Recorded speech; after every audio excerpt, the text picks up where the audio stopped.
What's up, everyone? Welcome to the Being Beautifully Honest channel and podcast. If you have not subscribed yet, then please do go ahead and hit that subscribe button.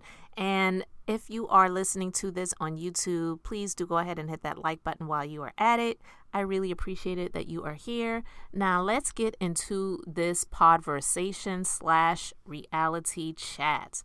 Now, it has been reported that Latisha and Marsauscott of Love and Marriage Huntsville are involved in a multi-million-dollar lawsuit where they have been countersued against for $5 million. I have not seen any of the paperwork. I've heard the story on Empress Radio YouTube channel. So I'm going to play a little clip of this story and share my thoughts on the situation. Hey guys, welcome back to my channel. This is Empress Radio. So we have some more details with the lawsuit between the Scotts and Zen Gardens LLC. So this comes from Real Talk with B. Shout out to her. She's doing her thing. Turns out she's the one that had the exclusive with everything. But yeah, so it comes out that she had the documents of the lawsuit and the counterclaim. So Marsau was accused of being lazy and not finishing tasks.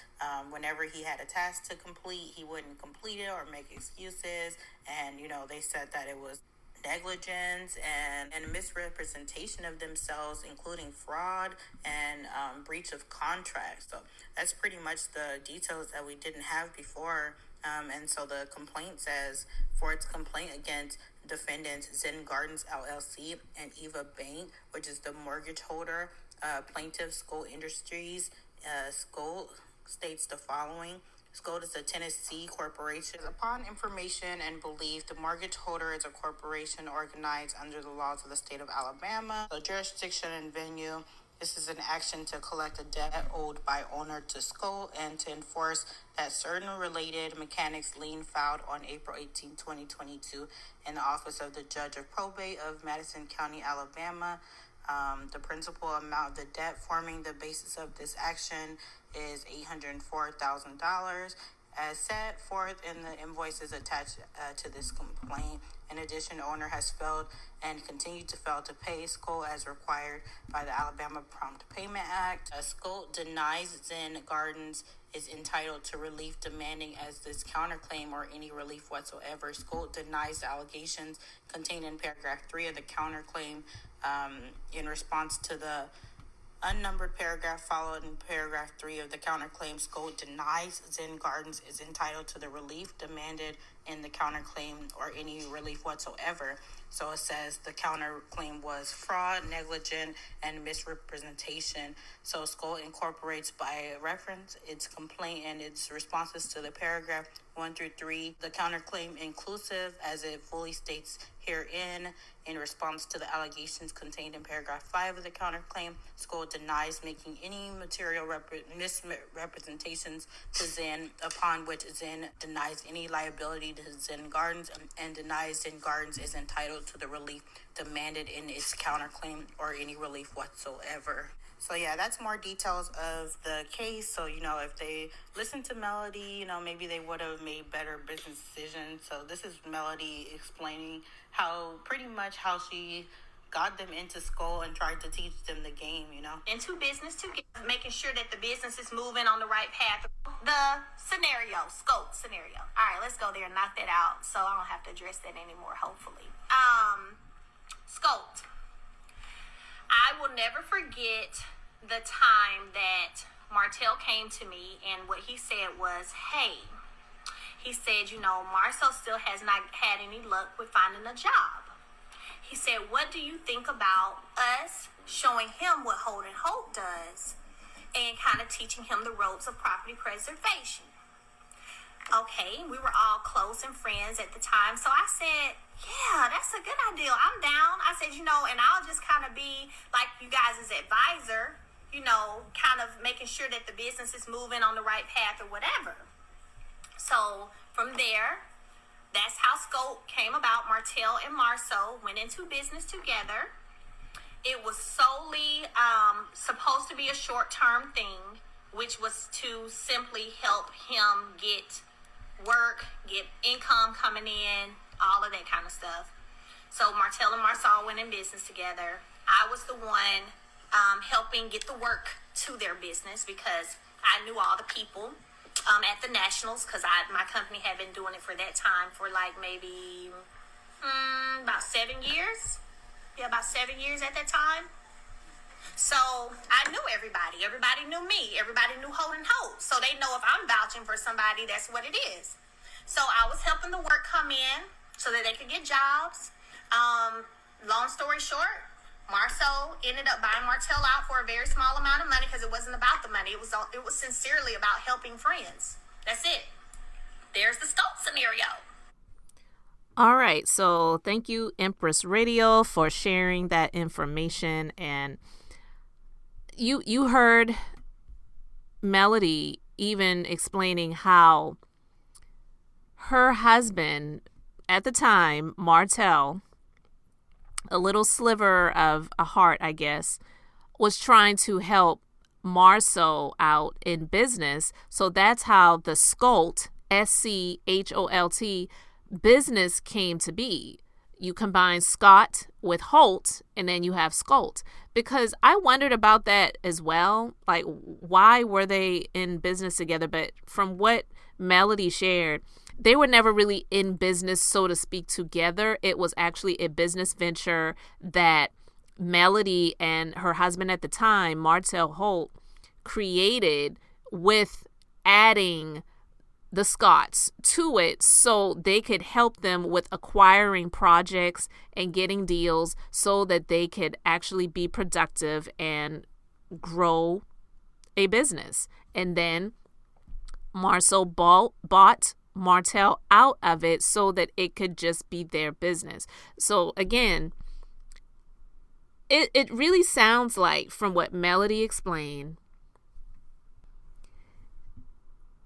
it all kind of makes sense with this Love and Marriage Huntsville show even being a thing when it began, because when this show initially came to be, it was supposed to be this quote unquote comeback group where the Holts and the Scotts, meaning Kimmy and her husband Maurice and Latisha and her husband Marsau, would be doing these projects together to buy blocks and create homes and sell them and doing those types of things. And it sounds like if it were not for the Holts, the Scotts would not really even have a business, because if you think about it,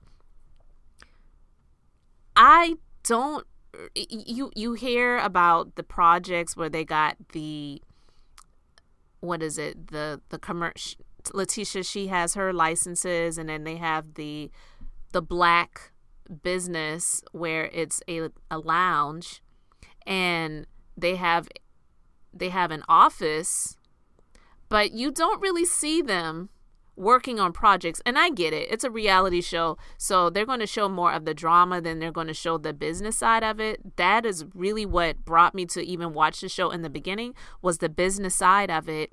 And because at the time when the show initially started coming on, my husband was living part-time and working out of Huntsville for a company that he was going to be working out of based overseas before he went over to Iraq. So I went down to Huntsville a number of times. And honestly, prior to that, I never even knew anything about Huntsville, Alabama.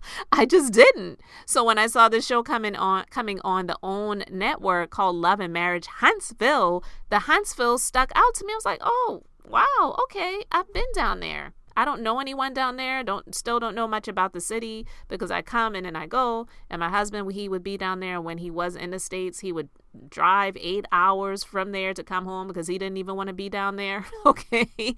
So I'm just saying, that's what kind of intrigued me to watch the show. But when I watched the show, I don't really see a whole lot of them doing business. I see where they're clearing some property where they're going to be building their Scott Manor, that's meaning Latisha and Marsau, but I don't really see anything where it involves them doing projects and business for other people. So to see this lawsuit and hear about it, that they are being sued for $5 million, and some of the things being alleged in the litigation where it says that they overrepresented themselves and the things that they were capable of doing in business, and then some things that they were hired to do they never did, or they didn't finish and complete, and just a number of different things. So it sounds like they build this company for work that they didn't really finish or complete. That's what I'm saying. It sounds like they're alleging. And then the company turned around and countersued them and said, screw that. Like, who do you think you are? First of all, you overrepresented yourselves. You couldn't even do the work that we hired you to do. You got in illegitimately, you presented yourself falsely and fraudulently, and no, we're countersuing you for $5 million because of the losses that we've experienced with time, with the projects that we needed to have completed, and you all were not capable of doing the work. So take that. That's what it sounds like happened.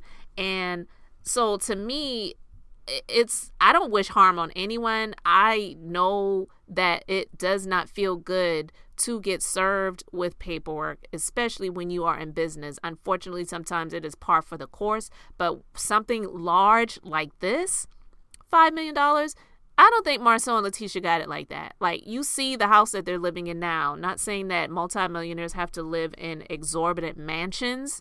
I don't believe that either. But let's just be real. They need this check with Love and Marriage Huntsville. They need it. I don't know how much money they're making from the show, but in my opinion, I'm just saying what I believe, being beautifully honest. To me, it seems like they're getting the lion's share of the money from being on this show.